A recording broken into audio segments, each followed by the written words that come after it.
रूखा सूखा खा लेती है, पानी पीकर सो जाती है। माँ जिसको भी जल दे दे वो पौधा संबल बन जाता है। और माँ के चरणों को छूकर पानी गंगा जल बन जाता है।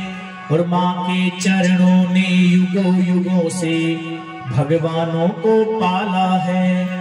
और माँ के चरणों में जन्नत है, गिरजाघर और शिवाला है। कहते हैं कि दिल जब टूट जाए, खेती जब सूख जाए, क्या कि दिल जब टूट जाए, खेती जब सूख जाए, और मौसम के बाद बरसात किस काम की। और पीठ पीछे गात करे, मीठी मीठी बात करे, अपनों की खोटी ये सौगात किस काम की।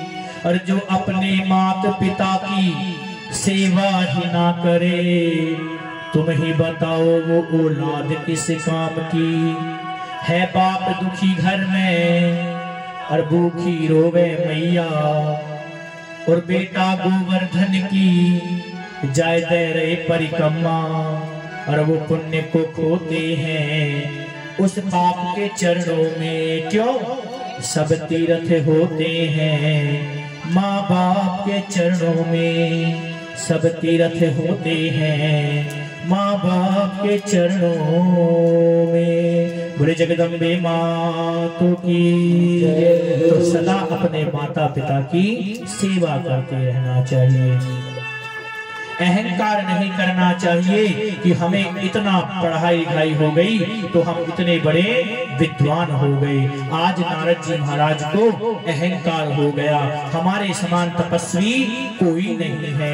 भोले बाबा के पास गया, अरे भोले बाबा आपकी तपस्या तो उस कामदेव ने तुड़वा दी थी, लेकिन हमें उस कामदेव ने नहीं तुड़ पाया। भोले बाबा ने कहा नारद जी तुम्हारे अंदर अहंकार का बीज डल चुका है, इसलिए ये बात हमसे तो कह दिए हो, लेकिन ये बात जाकर भगवान से मत कह देना। महाराज जिस काम के लिए मना कर दिया जाता है वही काम करने की ज्यादा इच्छा होती है। नारद जी ने सोचा भोले बाबा हमसे चिढ़ रहे हैं, इसलिए कह रहे हैं भगवान को जाकर मत बताना। सीधे पहुंच गए भगवान के वैकुंठ और कहते हैं भगवान से कि प्रभु हमने काम पर विजय प्राप्त कर ली है। भगवान ने कहा नारद जी को अहंकार हो गया, तो भगवान ने एक सुंदर लीला की है। और लीला कैसे की है? नारद जी प्रसन्नता से वापस लौट रहे थे तो भगवान ने एक रास्ते में नगर का निर्माण किया। उस नगर का क्या नाम था? श्रीनगर। श्रीनगर का निर्माण किया और उस नगर के राजा का नाम था महाराज, उस राजा का शीरध्वज नाम के राजा, शीलनिधि नाम के राजा उसमें निवास करते थे। और उसकी जो पुत्री थी उसका नाम था विश्वमोहिनी। ये भगवान की माया थी। और नारद जी उधर से निकल रहे थे तो सोचा कि बहुत सुंदर नगर है। नगर में आए तो शीलनिधि राजा ने नारद जी का बड़ा सम्मान किया। जब सम्मान किया तो नारद जी को देखकर शीलनिधि राजा कहते हैं महाराज हमारी बिटिया का कल स्वयंवर है, जरा इसके गुण दोष बता दीजिए। जैसे ही नारद जी ने उसे को पढ़ा तो महाराज पढ़ते ही नारद जी ने कहा राजन तुम्हारी पुत्री का जो विवाह करेगा वो त्रिलोकीनाथ होगा, वो कोई साधारण नहीं होगा, असाधारण होगा, बड़ा तपस्वी होगा, बड़ा सुंदर होगा। सारे गुण बताने लगे। नारद जी ने मन में विचार किया इतनी सुंदर कन्या है तो इससे विवाह हम ही कर लेते हैं। देखिए ये जो विवाह का बंधन है, ये जो विवाह की गांठ है और ये जो विवाह का लड्डू है, इसे जो खाता है वो भी पछताता है और जो नहीं खाता वो भी पछताता है। बोले जय श्री राम। देखो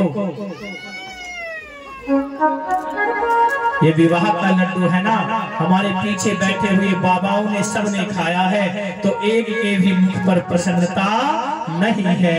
क्यों? जो खाता है वो भी पछताता है और जो नहीं खाता वो भी पछताता है। बोले कृष्ण कन्हैया लाल की जय हो। और महाराज भगवान नारद जी ने कहा, नारद जी ने कन्या के गुण दोषों का बखान करके मन में उत्कंठा जागृत हुई कि हम ही इनसे विवाह करेंगे। और महाराज भगवान श्री हरि नारायण के पास जाते हैं, जाकर कहते हैं आपका रूप हमें दे दीजिए ताकि हम उस मिस मोहिनी कन्या से विवाह कर सके। भगवान ने कहा रूप चाहिए? बोले नहीं, आप हमें वो दीजिए जिससे हमारा भला हो। बोले महाराज यदि भलाई करना है तो हम आपका भला निश्चित करेंगे। भैया थोड़ी देर और बैठ जाओ, उसके बाद आरती और प्रसाद लेकर ही कथा का विश्राम करेंगे। बोले कृष्ण कन्हैया लाल की। तो बोले कि जिससे हमारा कल्याण हो वो उपाय कीजिए। बोले महाराज आपके कल्याण का हम समझ गए। नारद जी यदि रोगी के अनुसार वैद्य यदि उसको दवा देने लग जाएगा तो रोगी नष्ट हो जाएगा। इसलिए गुरु को शिष्य के अनुसार पढ़ाई नहीं पढ़ानी चाहिए। पिता को अपने पुत्र के साथ पुत्र के अनुसार अपने घर का अनुकरण नहीं करना चाहिए और वैद्य को कभी अपने मरीज को उसके अनुसार दवा नहीं देनी चाहिए। क्यों?